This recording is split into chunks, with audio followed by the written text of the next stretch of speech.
Serial तुमसे तुम तक में फिर से आ गया है ऐसा धमाकेदार ट्विस्ट जिसने पूरी कहानी को हिलाकर रख दिया है। इस बार शादी का मंडप बनेगा सबसे बड़ा सरप्राइज का गवाह, क्योंकि जहां मोहित और अनु की शादी होने वाली थी, वहीं अब अनु और आर्य 7 फेरे लेने वाले हैं और इस पूरे बदलाव के पीछे खुद मोहित का हाथ होगा। कहानी की शुरुआत होती है जब मोहित बारात लेकर धूमधाम से पहुंचता है।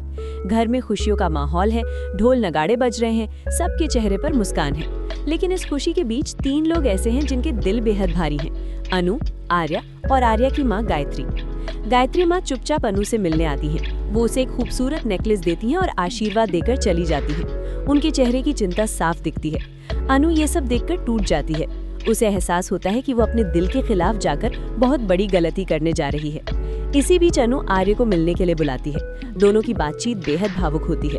अनु की आंखों में आंसू होते हैं और वो अपने जज्बात छुपाने की कोशिश करती है, लेकिन किस्मत को कुछ और ही मंजूर होता है। मोहित उनकी सारी बातें सुन लेता है। उसे पता चल जाता है कि अनु उससे नहीं बल्कि आर्य से प्यार करती है। पहले तो मोहित इंतजार करता है कि शायद अनु खुद आकर सच बता दे, लेकिन जब अनु चुप रहती है तब मोहित एक बड़ा फैसला लेता है।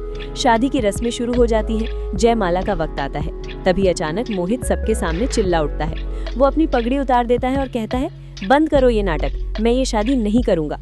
पूरा परिवार हैरान रह जाता है। अनु को समझ नहीं आता कि आखिर हुआ क्या है।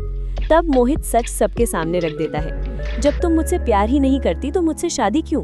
तुम तो आर्य से प्यार करती हो और प्यार के बिना शादी सिर्फ एक समझौता है। इसके बाद जो होता है वो सबको स्तब्ध कर देता है। मोहित खुद अनु का हाथ पकड़कर आर्या के हाथ में दे देता है और कहता है, आप दोनों एक दूसरे के लिए बने हैं।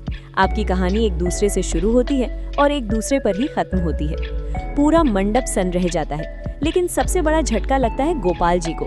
वो ये सदमा बर्दाश्त नहीं कर पाते। अचानक उनकी तबीयत बिगड़ जाती है और उन्हें हार्ट अटैक आ जाता है। उन्हें तुरंत अस्पताल ले जाया जाता है, जहाँ उनकी हालत बेहद नाजुक बताई जाती है। मोहित, जो अभी तक सबके सामने हीरो बनकर उभरा था, अब गोपाल जी को बचाने की कोशिश करता है, लेकिन इस बार शायद बहुत देर हो चुकी होती है। दूसरी तरफ पुष्पा जी, जो पहले इस रिश्ते के खिलाफ थी, अब अनु और आर्य की शादी से खुश नजर आती हैं। लेकिन आगे क्या होगा? क्या गोपाल जी इस सदमे से उबर पाएंगे? क्या अनु और आर्य की नई जिंदगी की शुरुआत खुशियों से होगी या फिर कोई नया तूफान आने वाला है? और क्या पुष्पा जी सच में उनके साथ नए घर जाएंगी या अकेलापन उनकी किस्मत बनेगा? आने वाले एपिसोड में इमोशंस, ड्रामा और ट्विस्ट का जबरदस्त संगम देखने को मिलेगा। आप कितने एक्साइटेड हैं अनु और आर्या की शादी देखने के लिए? क्या आपको लगता है कि मोहित ने सही फैसला लिया? अपनी राय जरूर बताइए और ऐसे ही लेटेस्ट अपडेट्स के लिए हमारे साथ जुड़े रहिए।